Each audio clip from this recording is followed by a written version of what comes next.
உங்களை மீண்டும் சந்திக்கிறதுல ரொம்ப மகிழ்ச்சி. இது பேசுவோம் ஹெல்த் மேட்டர்ஸ்.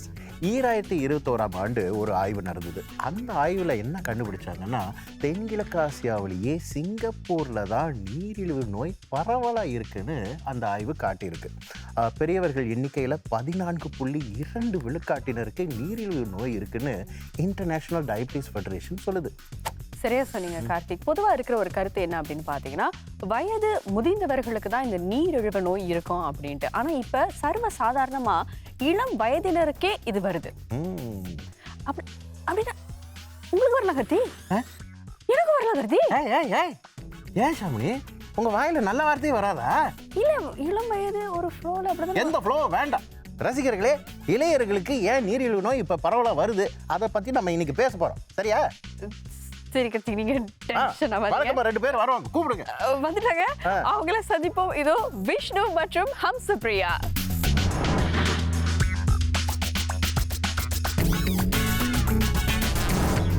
நேர விஷயத்துக்கு வந்தோம். உங்களுக்கு ஸ்வீட் டூத், அதாவது பலகாரங்கள் இனிப்புனா ரொம்ப பிடிக்குமா? விரும்பி சாப்பிடுவீங்களா? சாக்லேட்ஸ் தினைக்கும் சாப்பிடுவீங்களா சாக்லேட்ஸ்? அதாவது ஏதாச்சும் உரப்பா சாப்பிட்டாக்கா அதுக்கப்புறம் இமிடியட்லி எனக்கு சாக்லேட் சாப்பிட்டாகணும். சாக்லேட் சாப்பிட்டு ஆகணும். இவங்கனால டெய்லி சாக்லேட் தான் சாப்பிடுறாங்க. பக்கத்துல இருக்கிற நீங்களே கேள்வி கேளுங்க. இல்ல, அவர் கொடுத்த ரியாக்ஷன்ல நான் யோசிச்சேன். எனக்கு இந்த இனிப்புனாலே ஒத்துக்காது. ஜெனரல் நான் இனிப்பை தொடறது. எப்படிங்க? இனிப்புனாலே எனக்கு ஒத்துக்காது. ஜெனரலி இனிப்பு விஷயங்கள்லாம் நான் தொடறது இல்லை. நீங்க தினைக்கும் இனிப்பு இல்லாம தூங்க மாட்டீங்க. அதாவது சரி, எனக்கு இது என்ன தெரிஞ்சவங்களுக்கு நல்லா தெரியும், கார்த்திக்லாம் நல்லா தெரியும் நினைக்கிறேன். Major sweet tooth, major sweet tooth problem. அவங்களுக்காவது உரப்பா ஏதாவது சாப்பிட்டா அது இனிப்பா சாப்பிடணும். எனக்கு எது சாப்பிட்டாலுமே சாப்பிட்டு முடிச்சதுக்கு அப்புறம் இனிப்பா ஏதாவது சாப்பிடணும். இன்னைக்கு நம்ம நிகழ்ச்சியில தெரிஞ்சுக்க போறோம், இது எப்படி சமாளிக்கலாம், தீர்வு இருக்கா, இந்த நீரிழிவு அப்படின்னா என்ன அப்படின்னு நம்ம தெரிஞ்சுக்கணும் இல்லையா? அதுக்காகவே ஒரு மருத்துவர் வந்திருக்காங்க. அவங்கள தான் இப்ப நம்ம சந்திக்க போறோம். அவங்கள சந்திச்சிருவோம். வாங்க, டாக்டர் துளசி சந்திரன்.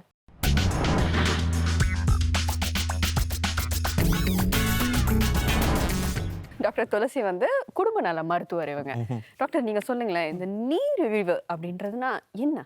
இது நம்ம அடிக்கடி கேள்விப்பட்டிருக்கிறோம். நீரிழிவு நோயின்னு சொல்லும் பொழுது நம்ம எதை குறிக்கிறோம்னா, நம்ம உடல்ல உள்ள சர்க்கரை அளவு அதிகமாக இருக்கிறதா நம்ம நீரிழிவு நோய்ங்கிறோம். ஸோ இந்த ரத்தத்தில் இந்த சர்க்கரை அளவு அதிகமாக இருக்கும் பொழுது நம்ம இன்சுலின்ங்கிற ஒரு ஹோமோன், ஒரு சுரப்பி நம்ம பென்கிரீஸ் வழியாக அது உற்பத்தி ஆகுது. இந்த டைப் 1 டயபிட்டிஸ் நம்ம சொல்லும்போது எதை குறிக்கிறோன்னா, இந்த கணையம் செயல் இழக்கும் பொழுது அந்த சுரப்பி, இன்சுலின் சுரப்பி இல்லாமல் போகும் பொழுது டைப் 1 டயபிட்டிஸ் ஏற்படுகிறது. ஸோ இப்போ டைப் 2 டயபிட்டிஸ்ன்னு பார்த்தீங்கன்னா, அதில் நம்ம pancreas is not working at the best. அப்போ அந்த இன்சுலின் குறைந்த அளவில் இருக்குது. அது ஒரு காரணம். மற்றொரு முக்கிய காரணம் என்னென்னா இன்சுலின் ரெசிஸ்டன்ஸ். அதாவது நமது இன்சுலினே நம்ம உடலுக்கு உதவி செய்கிற நம்ம இன்சுலின் அந்த இன்சுலின் தான் நம்ம உடலில் உள்ள அந்த சர்க்கரை அளவை குறைக்கணும். ஆனால் அந்த அணுக்கள் அதை எடுக்க முடியாத காரணத்தால் இன்சுலின் ரெசிஸ்டன்ஸ் இருக்கிறதுனால அந்த நம்ம உடலில் சர்க்கரை அளவு அதிகமாகவே இருக்குது. இதுதான் நம்ம டைப் 2 டயபிட்டிஸ்ன்னு சொல்கிறோம். இந்த டைப் 2 டயபிட்டிஸ் பார்த்திங்கன்னா அது டைப் 1 டயபிட்டிஸை விட மிக பரவலாக இருக்குது. அதுவும் இந்த காலகட்டத்தில் பார்த்தீங்கன்னா 30-40 ஆண்டுகளுக்கு முன்பு பார்த்தீங்கன்னா டைப் 1 டயபிட்டிஸ் இளையர்களிடையே அதிகமாக இருந்துச்சு. ஆனால் இப்போ வரக்கூடிய காலங்கள் நம்ம ஆராய்ச்சி காட்டுதுன்னா டைப் 2 டயபிட்டிஸ் நம்ம இளையர்களிடையே அதிகமாக இருக்குதுன்னு.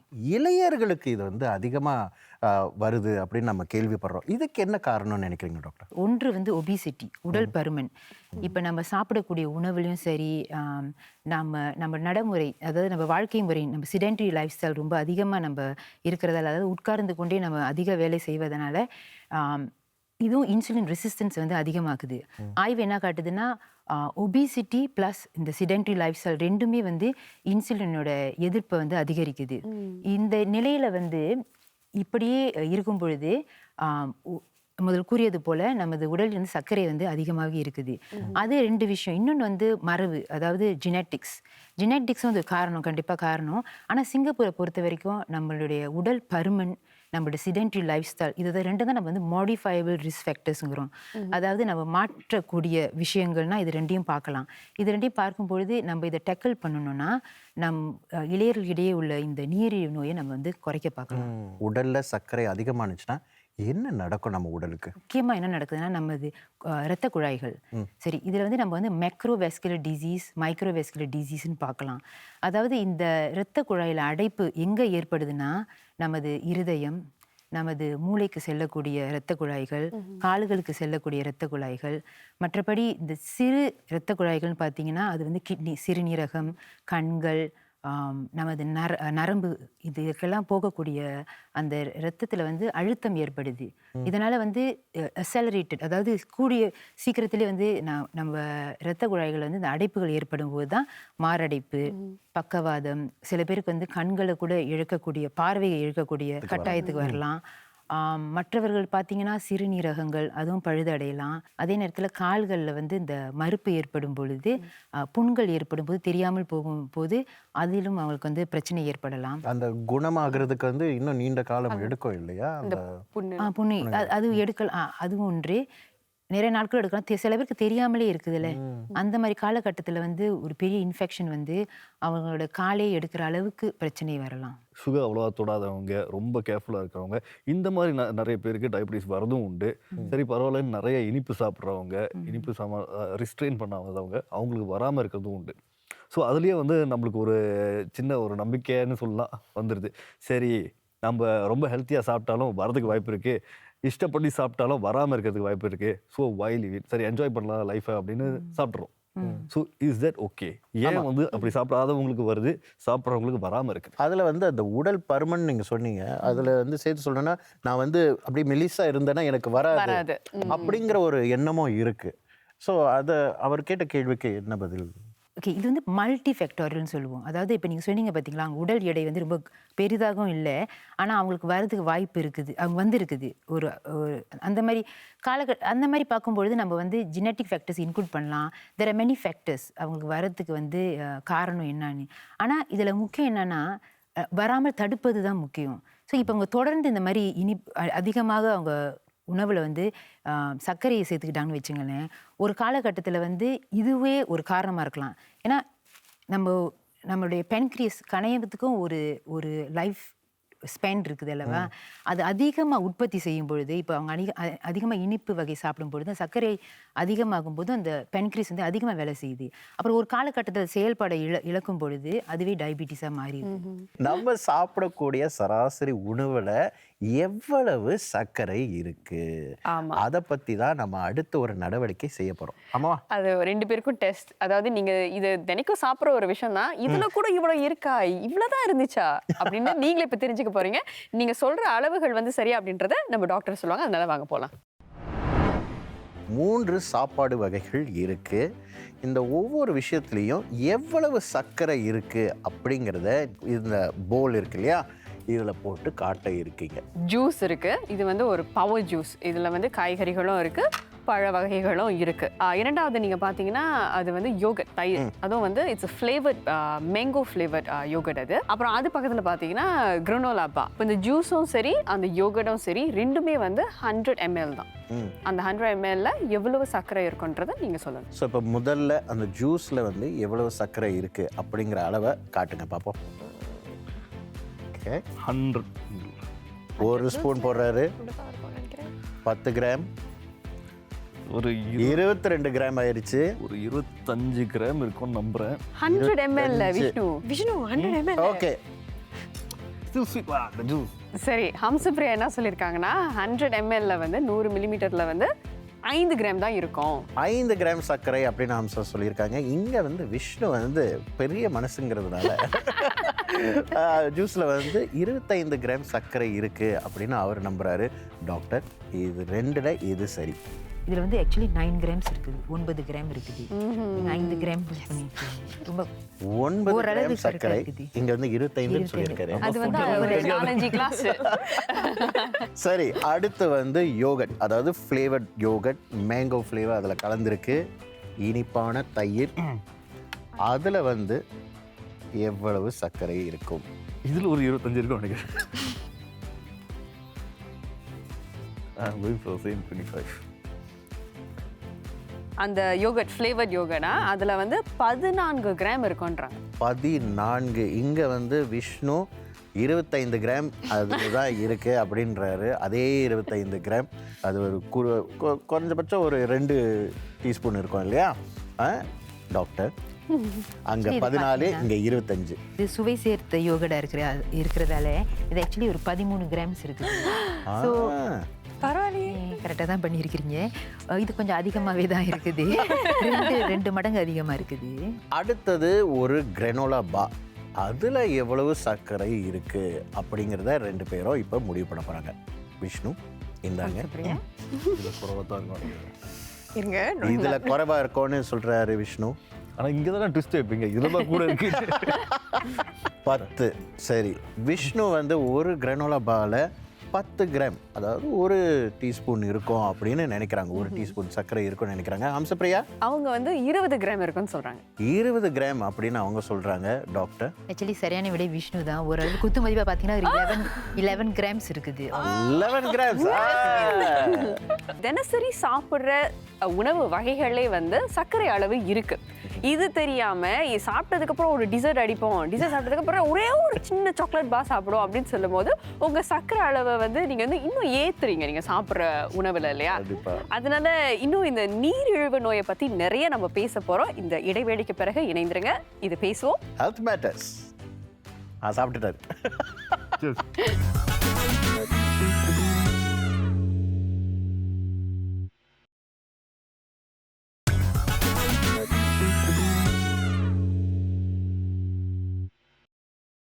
இது பேசுவோம் ஹெல்த் மேட்டர்ஸ்.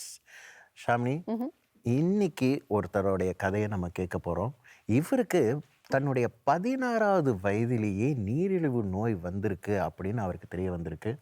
அதுக்கப்புறம் அவருடைய வாழ்க்கை எந்த அளவுக்கு மாறி இருக்கு அப்படிங்கிறத பார்க்க போகிறோம். ரசிகர்களே, இதோ சசியின் கதை. நான் செகண்டரி ஸ்கூலில் இருக்கும்போது டஃப் கிளப்பில் இருப்பேன். அப்போ நான் உடல் படமாக இருந்தேன். டஃப் கிளப்பில் இருக்கும்போது 16 வயசுக்கிட்ட வரும்போது உடம்பு ரொம்ப வெயிட் லாஸ் பண்ண ஆரம்பித்தேன். அப்போ வாத்தியார் வந்து சொன்னாங்க, மேபி சம்திங் ராங், நம்ம வந்து மெடிக்கல் டெஸ்ட் போகணும். அப்புறம் அங்கே கம்ப்ளீட் மெடிக்கல் செக்அப் பண்ணும்போது கண்டுபிடிச்சாங்க என் சுகர் லெவல் ரொம்ப ஹையாக இருந்திருக்கு. அதனால தான் என்னோடய வெயிட் லாஸ் ரொம்ப சீக்கிரம் நடந்திருக்குன்னு. அப்புறம் டயக்னோஸ் பண்ணாங்க, உனக்கு வந்து type 2 diabetes at age of 16. at the age வந்து நான் வந்து அவளை பொறுப்படுத்தலை. 5 years later, 21 years old, my sugar levels were not control. நான் ரொம்ப a lot of weight loss பண்ண ஆரம்பித்தேன். அப்புறம் டாக்டர் பார்க்கும்போது அவங்க சொன்னாங்க, இல்லை உனக்கு வந்து நான் வந்து மெட்ஃபார்மின் கொடுக்க முடியாது, இப்போ நம்ம இன்சுலினுக்கு மாற்றி ஆகணும், ஏன்னா இப்போ உன்னோட type 2 diabetes is not type 1. So நீங்கள் வந்து இன்சுலின் எடுத்தாகணும். அப்புறம் நான் இன்சுலின் எடுத்துக்கிட்டு இருக்கும்போது அப்புறம் நான் still I Vasan very discipline about my diet, about என்னோட மெடிசனோ டிசிப்ளின் இல்லை. அப்புறம் போயிட்டு இருக்கும்போது தான் 30 வயசு இருக்கும்போது கோயிலுக்கு போயிருந்தேன். கோயில் டிவியில் போயிருக்கும்போது தான் என்னோடய கால் வந்து இன்ஃபெக்ஷன் ஆகிடுச்சு. என் பாட்டம் ஃபீட் இன்ஃபெக்ஷன் ஆகிட்டோடனே டாக்டர் சொல்லிட்டாங்க, sorry we cannot, we have to save your leg, if not your infection will go up to your knee level. பாதி ஃபுட் எம்பிடேட் பண்ணி ஆகணும், இல்லைனா உயிருக்கே ஆபத்தை வந்துடும்னு சொல்லிட்டு. அப்போ மனசு உடஞ்சிட்டேன். இப்போ என்ன செய்யறது, உயிர் காப்பாற்றி ஆகணுமே சொல்லிட்டு தான் பாதி ஃபுட் எடுத்தாங்க. 30 years old டயட் கண்ட்ரோல் ஆரம்பித்தேன். Food intake I was counting my carbohydrates. It's about 36, 37 years old. I worked very hard. I was into a lot of stress. Because of this work stress, together with my poor control diet and my diabetes, I fall into stroke. அப்போ நான் வந்து ஸ்ட்ரோக்கில் வந்தபோது I was able to move half a body, my left side of the body வந்து totally disabled ஆகிடுச்சு. So I was in wheelchair for 6 to 7 months. அப்போயும் என் sugar level வந்து beyond கண்ட்ரோலாக போயிட்டு இருந்துச்சு. And then the doctor said we have to do something about it, if not it's going to be dangerous again. So I took this 1 year, 2 years to really control my diet, do some exercise, because physiotherapy is a must for your stroke. So அப்படி செஞ்சுட்டு இருக்கும்போது and then I was recovering well. அப்புறம் ஒரு 6 months down the road I started to retain a lot of water. தண்ணி போர்க்க ஆரம்பிச்சிச்சு. அப்போ doctor சொல்லிட்டாங்க, இந்த வாட்டி உன் கிட்னி போயிடுச்சு, your kidney has stopped functioning, so you have to go for dialysis. And all this kidney dialysis, kidney function is also because of diabetic, because of your uncontrollable sugar level. இப்போ வந்து நான் every 3 times a week dialysis போயிட்டுருக்கேன், 4 hours per day. இப்போ diet control is there. Sugar intake is less. I've really stopped taking sugars. So இது நான் ஆரம்பத்திலே நான் வந்து கண்ட்ரோல் பண்ணாமல் இருந்ததுனால தான் எனக்கு வந்து இவ்வளோ காம்ப்ளிகேஷன்ஸ், இவ்வளோ குறுகிய காலத்தில் இவனுக்கு இவ்வளோ காம்ப்ளிகேஷன்ஸ் வந்துருச்சு. சசிதரன் நம்ம அரங்கத்துக்கு வந்திருக்காரு. அவரோட பயணத்தை பற்றி நம்மளுக்கு இன்னும் வந்து விளக்கி சொல்கிறதுக்கு. இந்த வயசில் வந்து நீரிழிவு நோய் வருமா அப்படின்னு யாருமே எதிர்பார்க்கறது கிடையாது. பொதுவாக வந்து 18 வயதுக்கு மேலே தான் வந்து ரெகுலர் பாடி செக்அப்ஸ் அதுக்கெலாம் நம்ம போவோம். இப்போ 16 வயதிலே வருதுன்னா அதை எப்படி நம்ம கண்டுபிடிக்கலாம்? இதுக்குன்னு தனிப்பட்ட ஏதாவது ஒரு அறிகுறிகள் இருக்கா? அது நம்ம வந்து பார்த்தோன்னே ஓ நம்ம உஷாராக இருக்கணும், மருத்துவரை போய் பார்க்கணும் அப்படின்னு. அடிக்கடி வந்து அவங்களுக்கு வந்து தாகமாக இருக்கலாம், இல்லை அடிக்கடி வந்து அவங்க சிறுநீர் கழிக்கலாம். மற்றொன்று என்ன கவனிக்கலாம்னா, அவங்களுக்கு வந்து உடல் எடை, சசி சொன்னது போல் உடல் எடை குறையிறதுக்கு வந்து அதிக வாய்ப்பு இருக்குது. அதே வேளையில் வந்து அடிக்கடி பசிக்கலாம். இதுவெல்லாம் வந்து ஒரு அறிகுறின்னு தான் சொல்ல முடியும். சரி சசி, இப்போ வந்து அவங்க சொன்ன மாதிரி ஆரம்பத்தில் கொஞ்சம் அலட்சியமாக தான் இருந்தீங்க. யாராக இருந்தாலும் அப்படி தான் இருந்திருப்போம். எந்த கட்டத்தில் இந்த நிலைமை மோசமாகுதுன்னு நீங்கள் உணர ஆரம்பிச்சிங்க? ஒரு 30 வயசு இருக்கும். நான் அதிகமாக பந்தலாடிக்கிட்டு இருப்பேன். தென் சடன்லி நமக்கு வந்து முன்ன மாதிரி ஓட முடியலையே, காலு வீக் ஆகுது, சீக்கிரம் வந்து டயர்ட் ஆயிரும், உங்களுக்கு ரொம்ப நேரம் ராத்திரி முழிச்சிருக்க முடியாது, சீக்கிரம் உங்களுக்கு தூக்கம் வந்துடும், முன்ன மாதிரி ஆக்டிவாக இருக்க முடியாது. அப்போ தான் நான் உணர்ந்தேன் இது வந்து சுகர் ரொம்ப மோசமாயிட்டு இருக்கு, உங்கள் பாடி கண்டிஷன்ஸ் ரொம்ப மோசமாயிட்டு இருக்குன்னு நான் உணர்ந்தீங்க. அப்போ வந்து நீங்கள் மருத்துவரை அணுகும்போது அவங்க கொடுத்த முதல் அறிவுரை என்னது? அவங்க கொடுத்த முதல் அறிவுரை, உங்களோட சுகர் லெவலை கண்ட்ரோல் பண்ணுங்கள், கொடுத்த மருந்தை நீங்கள் வந்து தவறாமல் எடுக்கணும், டயட் கண்ட்ரோல் பண்ணணும், பாசிட்டிவ் மைண்ட் செட்டோட இருக்கணும், அதான் அவங்க சொன்னாங்க. அப்போ தான் நீங்கள் வந்து இந்த கேலரி கவுண்ட் அப்படின்னு சொன்னீங்க, அதெல்லாம் செய்ய ஆரம்பிச்சிங்க. அது செய்யும் போது உங்களுக்கு ஏதாவது வித்தியாசங்கள் தெரிஞ்சுதா அப்போதைக்கு? 30 வயசில் வந்து நீங்கள் ஸ்டில் ஆக்டிவ், உங்களுக்கு வந்து still moving around, still healthy. அப்போ வந்து உங்களுக்கு அந்த எனக்கு வந்து அந்த ஃபீலிங்ஸ் இல்லை. ஓகே, டாக்டர் சொல்லியும் நான் வந்து yes I took bit of advice. கொஞ்சம் மாற்றங்கள் நான் செஞ்சேன், சாப்பாடு குறைச்சிக்கிட்டேன், சுகர் லெவல்ஸை கொஞ்சம் குறைச்சிக்கிட்டேன். ஆனால் மொத்தமாக கட் பண்ணல, குறைச்சிக்கிட்டேன். இருந்தாலும் ஒரு விஷயமா உங்களுக்கு நடக்க ஆரம்பிச்சது இல்லையா? அந்த நிகழ்வுகள் நடக்கும்போது என்ன கோத்ரூ பண்ணீங்க? நீங்கள் எப்படி அதை சமாளிச்சிங்க? ஓகே, ஸோ மென்டலி நம்ம வந்து ரொம்ப எக்ஸாஸ்டட் ஆகிடுவோம். எஸ்பெஷலி நான் வந்து 32 வயசு இருக்கும்போது என் கால் இருக்கும்போது I was totally depressed. எனக்கு வந்து மனசு உடஞ்சி போச்சு. இப்போ தான் நான் வந்து ஃபேமிலி ஆரோக்கியம் போகிறேன், இப்போ தான் வீடு கிடைக்க போகுது. ஸோ இதெல்லாம் என் மேலே வெய் பண்ணும்போது I feel very heavy on my shoulders. அப்புறம் என்ன செய்யறது, நம்ம வந்து வாழ்ந்தாகணும், நம்மளுக்கு ஒரு ஃபேமிலி இருக்குது, நம்மளுக்கு ஒரு குடும்பம் இருக்குது, அதை நம்ம டேக் கேர் பண்ணி ஆகணும். அந்த தைரியம் தான் நான் வந்து சரி இதோட ஸ்டாப் பண்ணிடுவோம், நம்ம செஞ்சதெல்லாம் தப்பு, நம்ம இனிமேல் வாழ்க்கையை வந்து நம்ம வில்ஃபுல்லாக வாழுவோம், ஸோ நம்ம கண்ட்ரோலாக இருப்போம், டிசிப்ளினாக இருக்கணும்னு நம்ம ஆரம்பித்தோம். உங்களுடைய நண்பர்கள் இருப்பாங்க, நம்ம விஷ்ணு மாதிரி நண்பர்கள்லாம் நிறைய பேர் இருப்பாங்க. அவங்க சாப்பிட்றதெல்லாம் பார்க்கும்போது, இல்லை அவங்க பழக்க வழக்கங்களை பார்க்கும்போது என்ன சொல்லுவீங்க? அது ஒரு கொடுமை சார், ஏன் கேட்குறீங்க? நம்ம எங்கே ஒரு ரெஸ்டாரண்ட் போனாலும் அவங்க என்ன வேணால் ஆர்டர் பண்ணுவாங்க, நம்ம வந்து இதுதான் ஆர்டர் பண்ணணும், வேற எதுவுமே டிவைட் பண்ண முடியாது. இப்போ வந்து அவங்க வந்து கொக்டெயில் ஆர்டர் பண்ணலாம், மாக்டெயில் ஆர்டர் பண்ணலாம், நம்ம plain water, coffee without sugar, tea without sugar, even rice கொண்டு வந்து கூட பாஸ்மதி ரைஸாக தான் இருக்க முடியும். அது ஏன் டிசிப்ளின் அப்படி தான், ஏன்னா பட்டுட்டோம், இதுக்கு பிறகு திருந்தணும்னா நீங்கள் டிசிப்ளினாக இருக்கணும். ரொம்ப நன்றி, உங்களுடைய கதையை எங்களோட பகிர்ந்துக்கிட்டீங்க. அது மட்டும் இல்லாமல் நிறைய பேருக்கு வந்து இப்போ முன்னோடியாக இருக்கீங்க. அதாவது ஒரு நோய் வந்துருச்சுன்னா அதுக்கான விஷயங்களை வந்து நம்ம கடைப்பிடிக்க ஆரம்பிச்சோன்னா நிச்சயம் வந்து வாழ்க்கையில் மாற்றம் வரும் அப்படிங்கிறதுக்கு நீங்கள் ஒரு நல்ல உதாரணம். ரொம்ப நன்றி சசி. அதாவது நீரிழிவு நோய் எதனால் வருது, இளையர்களுக்கு குறிப்பாக ஏன் வருது, நம்ம சாப்பிடக்கூடிய உணவுலேயே வந்து எந்த அளவுக்கு சர்க்கரை இருக்குது அப்படிங்கிறத நம்ம இப்போ வந்து பேசிகிட்டு இருக்கோம். இப்போ ஒரு சிறு இடைவேளையை தொடர்ந்து நீரிழிவு நோயை நம்ம எப்படி தவிர்க்கலாம், அதுக்கான என்னென்ன பழக்க வழக்கங்களை நம்ம வந்து கடைப்பிடிக்கலாம் அப்படிங்கிறத பற்றி பேச போகிறோம். எங்கேயோ போயிடாதீங்க, இது பேசுவோம் ஹெல்த் மேட்டர்ஸ்.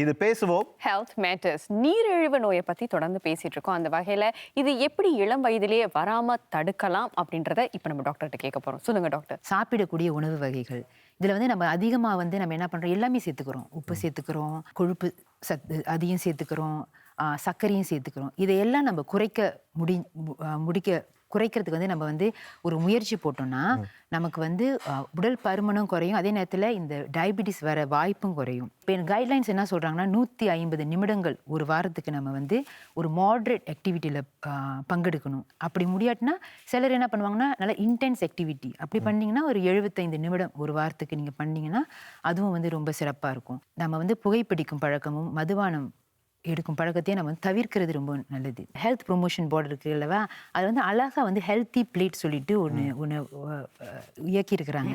அந்த ஹெல்த்தி பிளேட் பார்த்தீங்கன்னா அந்த தட்டில் எவ்வளவு நம்ம சாப்பிடணும்னு அழகாக குறிச்சிருக்கிறாங்க. இப்போ அந்த தட்டில் அரை பாதியை வந்து நம்ம வந்து காய்கறிகளுக்கும் பழங்களுக்கும் ஒதுக்கிடணும். அதே நேரத்தில் அந்த இருக்குது பார்த்தீங்களா, கால்வாசி அந்த தட்டில் வந்து புரோட்டீன் ஃபுட், அதாவது புரோதகச்சத்து நிறைந்த உணவு, மாமிசம். அடுத்தது வந்து கார்போஹைட்ரேட்ஸ், மாவு சத்து, இது நிறைந்த உணவு. பட் இதில் என்ன ரொம்ப முக்கியமாக கவனிக்கணும்னா, மாவு சத்துன்னு சொன்னோன்னா அதிகமாக ஹை கார்போஹைட்ரேட் கண்டென்ட் உள்ள ஃபுட்டே நம்ம ரொம்ப சாப்பிடக்கூடாது. அதுக்காக தான் சாய்ஸ் ஆஃப் ஃபுட்னு சொல்கிறாங்க. இப்போ சிங்கப்பூரில் ஹெல்த் ப்ரொமோஷன் போர்டு இன்னொன்று என்ன நல்ல ஒரு காரியம் பண்ணியிருக்கிறாங்கன்னா, ஒன்று ஹெல்த் சிம்பிள்ஸ், அதாவது ஹெல்த்தியர் சாய்ஸ்ன்னு சொல்லிட்டு நம்ம இப்போ வந்து பேரங்காட்டிக்கு போகிறோம்னா அங்கே அழகாக குறித்து சில இனிப்பு வகையிலோ சரி அந்த இருக்கிற அந்த ஆயில் கான்டென்ட் எல்லாத்துலையும் ஹெல்த்தியர் சாய்ஸ்னு ஒரு எம்பலம் இருக்குது. அந்த முத்திரை உள்ளதை நம்ம வாங்கி பயன்படுத்த நம்ம வந்து அதை பழகிக்கணும். அடுத்தது வந்து ஒரு உணவங்காடிக்கு போகிறோன்னு வச்சுங்களேன், அங்கேயும் வந்து காட்டுறாங்க ஹெல்த்தியர் சாய்ஸ் ஃபுட் எது. அதாவது நீங்கள் வந்து ப்ரௌன் ரைஸ் எடுத்துக்கலாம், அது ஒரு ஆல்டர்னேட்டிவ். இப்போ நம்ம இந்தியர்கள் இடையே நம்ம சமைக்கிறோம் அல்லவா, அதில் வந்து நமக்கு வந்து எடுத்தோன்னே நம்ம வந்து ப்ரௌன் ரைஸ்ன்னு சொன்னோம்னா அதை ஏற்றுக்க முடியாது, நம்ம பேரண்ட்ஸ் அதை ஏற்றுக்க முடியாது. அப்படி இருக்கும்போது என்ன ஒரு ஆல்டர்னேட்டிவ் என்ன பண்ணலான்னா, மேபி ஹாஃப் பாதி வெள்ளை ரைஸ் பாதி ப்ரௌன் ரைஸ், இல்லாட்டினா வந்து சாப்பிட்ற அளவை வந்து குறைச்சிக்கலாம். இப்போ நீங்கள் அழகாக சொல்லி முடிச்சிட்டீங்க டாக்டர். அதாவது வந்து இந்த மாதிரி பிரச்சனைகள் வரக்கூடாதுன்னா, நீரிழிவு நோய் வரக்கூடாதுன்னா உங்களுடைய பழக்க வழக்கங்களை நீங்கள் மாற்றிக்கணும். அந்த நீங்கள் மாற்றிக்க தான் வந்து உங்களுக்கு ஒரு பெரிய மாற்றம் வந்து உங்கள் வாழ்க்கையில் வரும் அப்படின்னு நீங்கள் சொல்கிறீங்க. டாக்டர், இது மட்டும் இல்லை, இன்னும் நிறைய விஷயங்களை எங்களோட பகிர்ந்துக்கிட்டீங்க. ரொம்ப நன்றி டாக்டர். நன்றி. நன்றி. அதே மாதிரி ஹம்சப்ரியா மற்றும் விஷ்ணு ரொம்ப நன்றி. எதை சாப்பிட்டாலும் அளந்து சாப்பிடணும். அது அளவா இருந்தாதான் மருந்து. அதுவே தாண்டி போச்சுன்னா அது விஷமா நமக்கு மாறிடும், பல விளைவுகளை கொடுக்கும். அதனால வீட்டில் எப்போதுமே இன்னிலிருந்து உங்க அம்மா வந்து இதை நிறைய போட்டு சாப்பிடு, என்ன இது அப்படின்னு சொன்னாங்கன்னா, அம்மா அன்னைக்கு சொன்னாங்க டாக்டர் ஞாபகம் இருக்கா அப்படின்னு நீங்க கேட்கணும். சரியா? அதனால அளவா சாப்பிடுங்க, சந்தோஷமா இருங்க, ஆரோக்கியமா இருங்க. மீண்டும் அடுத்த வாரம் நாங்க உங்களை சந்திக்கிறோம். இது பேசுவோம் ஹெல்த் மேட்டர்ஸ்.